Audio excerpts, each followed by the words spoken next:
And today here at my table are two very experienced entrepreneurs, two guys who really in the scene, when they say something, you have to pay attention. So my first guest on my right side, give him a big warm welcome, Felix Petersen, CEO of Amen and Thanks.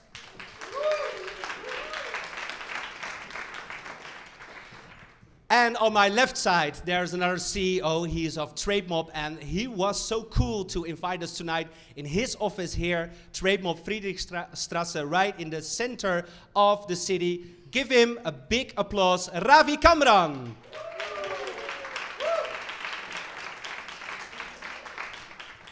And when you think, okay, Felix Petersen, did I hear this name somewhere before?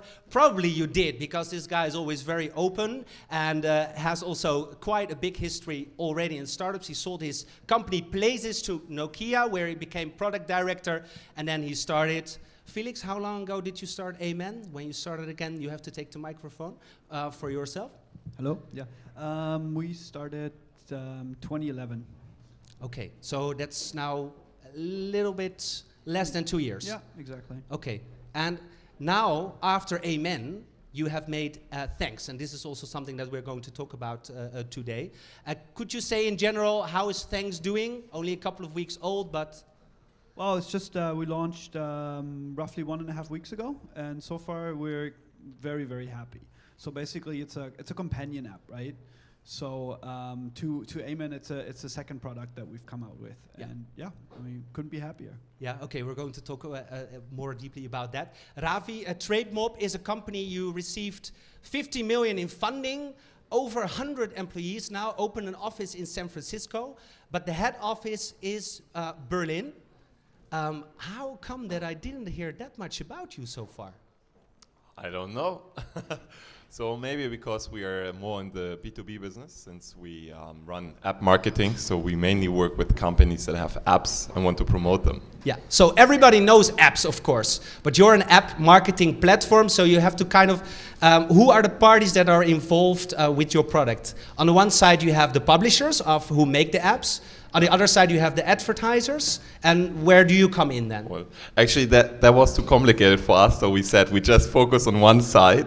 So we are just on the advertiser side, which means we just speak to companies that have apps and need users for the app.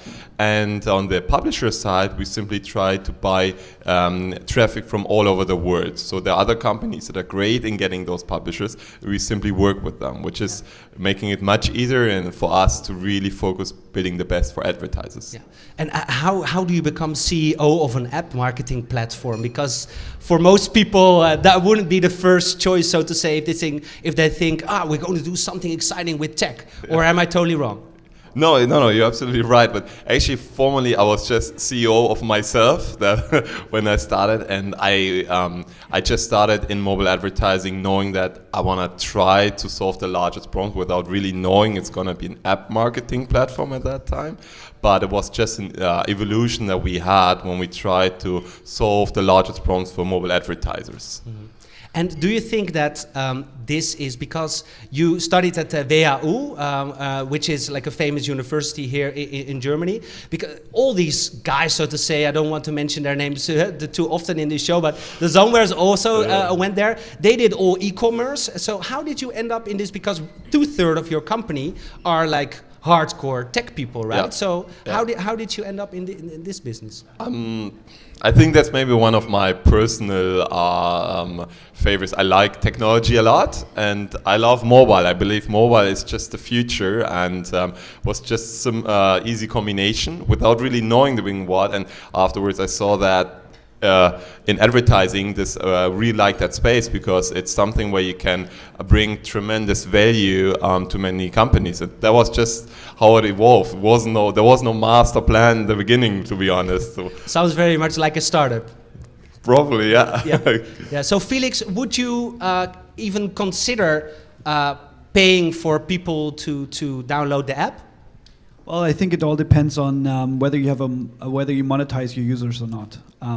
I think I mean, it depends a little bit on the strategy, but basically, if you can't put a value to your user, you shouldn't pay for them, right?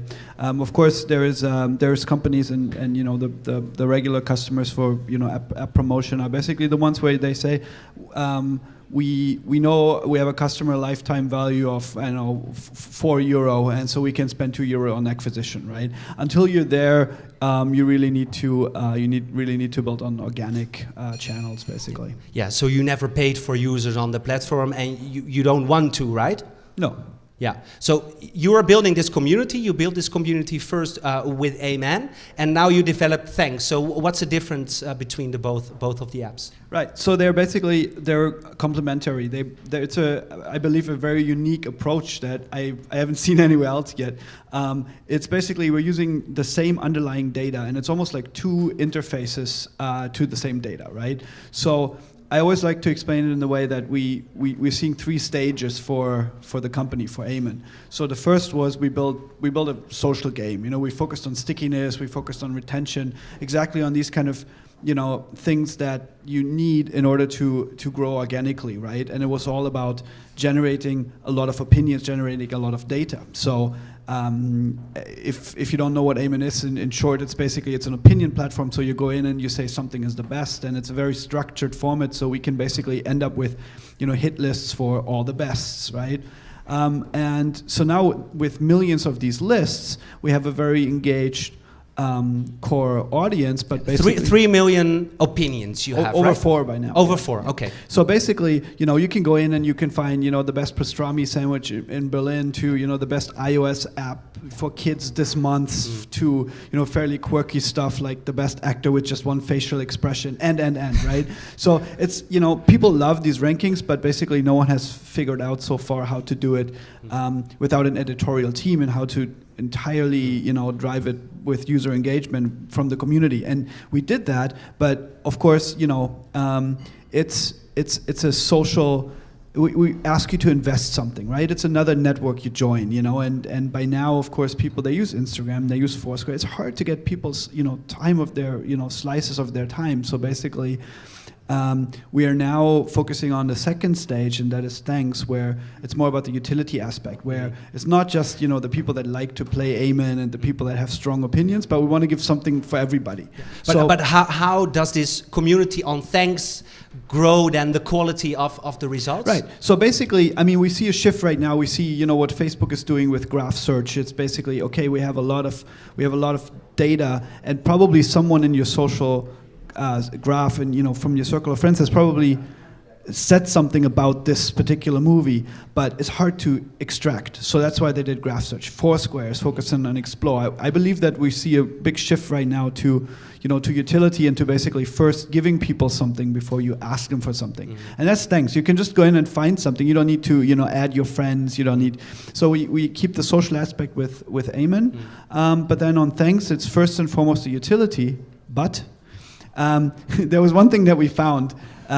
People react more to questions. So the outreach to outside the Amen network on Facebook and Twitter, the conversion is much better when you say, hey, Derek, I know do you know Amsterdam well? I don't know. Where are you from in Holland? Amsterdam, yeah. Amsterdam. Yeah. So, Perfect. Derek, I want to go to Amsterdam. Yeah. Can you recommend me a good place for lunch with 4 people? You will help me. Yeah. But if I just tell you, this is my opinion, take it or leave it, you probably won't react to it. Yeah. So Thanks has a good pull also, because you can, if the question hasn't been answered yet, if we don't have data, right, you can ask that question out. Yeah. And then just to quickly finish, third phase is then monetization. So now we're building a discovery platform, and then we're going to monetize that data. Okay. Yeah, now I have to ask you, because you perfectly build up the tension. How?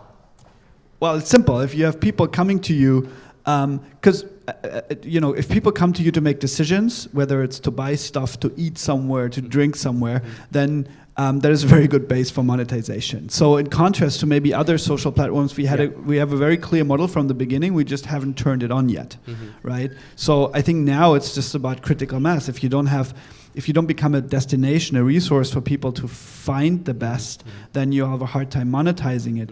But on mobile, a lot of the searches are actually action-oriented. In the browser, a lot of people search for factual stuff. You know, when was Benjamin Franklin born, that kind of thing. On mobile, usually, if you search for a restaurant, you want to eat there. So there's actually great monetization opportunities, but because of the growth of mobile. yeah, the growth of mobile, but also because of the intent, right? If I search for something, I have an intent to do something. I want to go somewhere and eat somewhere or whatever. Yeah, yeah. Ravi, have you looked at Thanks so far? Have you downloaded it already? Yep, I've downloaded it. And what does your professional opinion say about this experience in the new app? Well, I already always take the marketing view from now, so always look at the app and was it made for conversion optimization, and if you look at the keywords being used, 5 screenshots, and yeah, that's how I look at it. And I think from the first look I took, it was made very professionally, and I think that's a very, very good app. I really like it. Yeah, good app. Why? Why?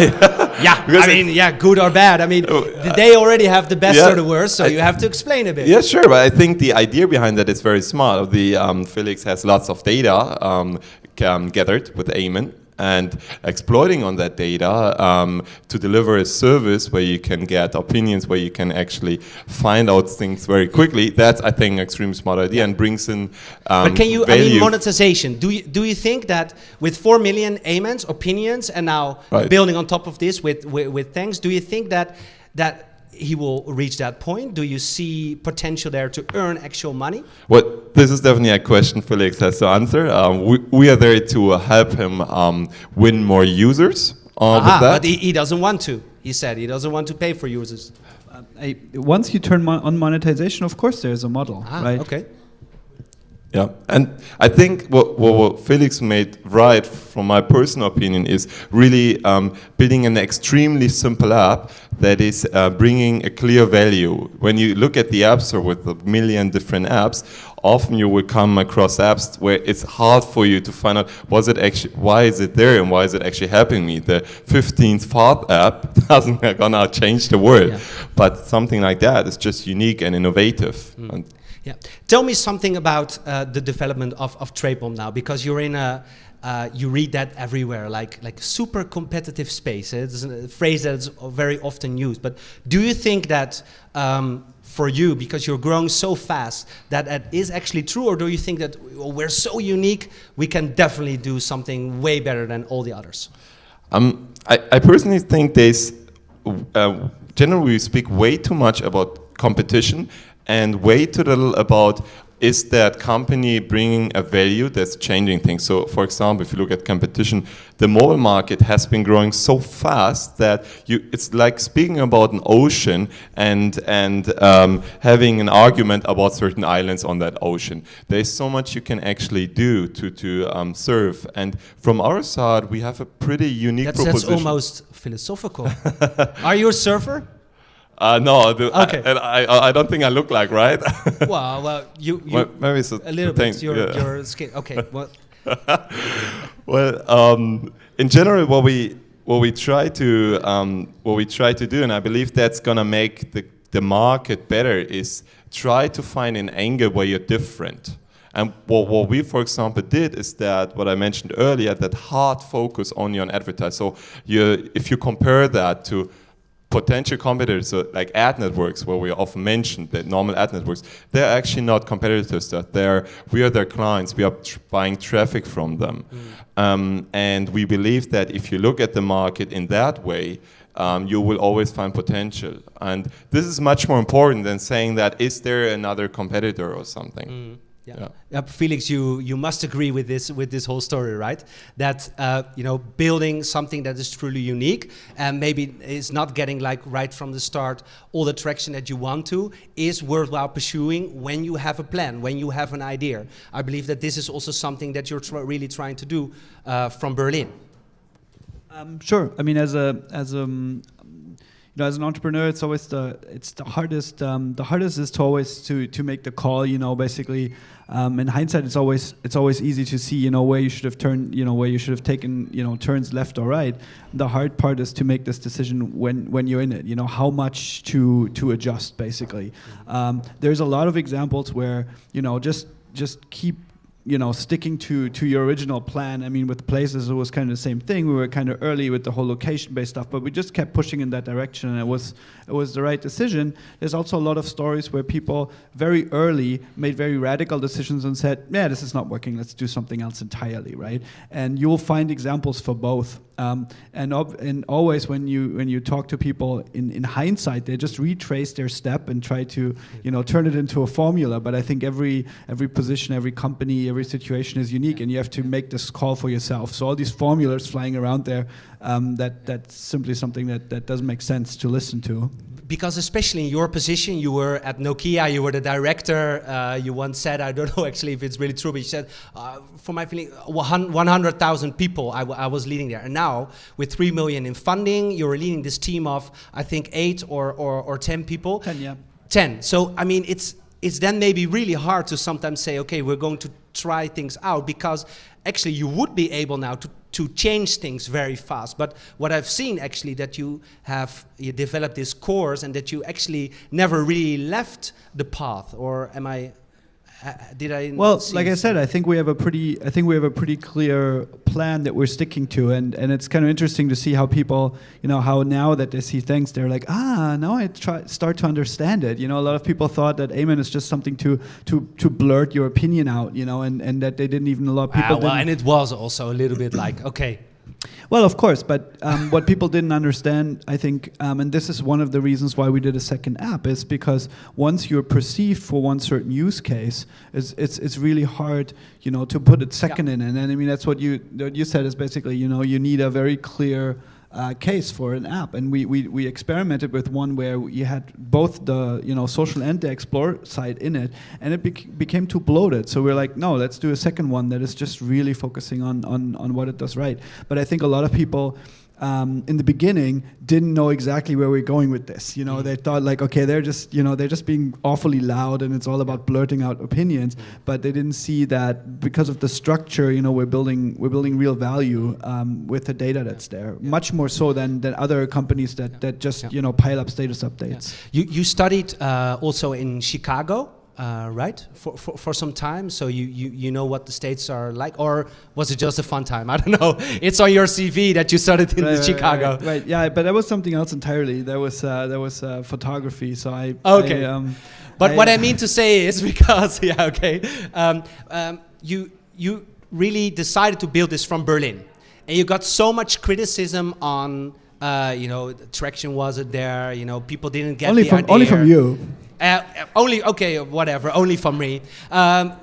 People don't tell it in your face. That's also true. So I mean, and then you stuck to the plan, so to say. You stayed there in Berlin because with Ashton Kutcher and all the. I mean, if you would have been in Silicon Valley with the backings of the Hollywood star, but you stayed in Berlin, weren't your chances much higher when you go to the States with this kind of app and become big there? No, I don't think so. I mean, basically, the Germans don't use this kind of social media stuff, right? Right, but it doesn't depend. It's our target audience isn't Germans. We're building it here, but I think from Berlin. But then you also need to be somewhere else, right? You need to be present there in the media, like Alex Leung of SoundCloud is now doing in San Francisco, because. They want to be big in the States. But see, when they did that step, after they were building a platform for a long time, acquiring users all over the world. It's not that their users were first in Germany and now they're going to the US. These days, especially with the consumer app, people don't even know that we're from here. It really doesn't matter. It's more about, it's more really looking at the data and just building something that works. Yeah. What's your experience now with having all these offices around the world? Do you notice that your perception changed maybe on the company or on the product? No, really, Berlin is just the best city in the world, really. That's all we have noticed, being in London. No, honestly, it's like everywhere you go, it's in New York, people tell you like, well, Berlin is like New York in its 80s. It's still cool, it's cheap, you can do great things. San Francisco, they tell you, well, that's a new mobile tech city. Everywhere you go, people love Berlin. And so we will never change headquarters. That's really, really our city. And the other offices that we have are more or less offices to make sure we are close to the clients. But this is where we want to be. Okay. Ladies and gentlemen, give them a big round of applause. These two wonderful guests, Felix and Ravi.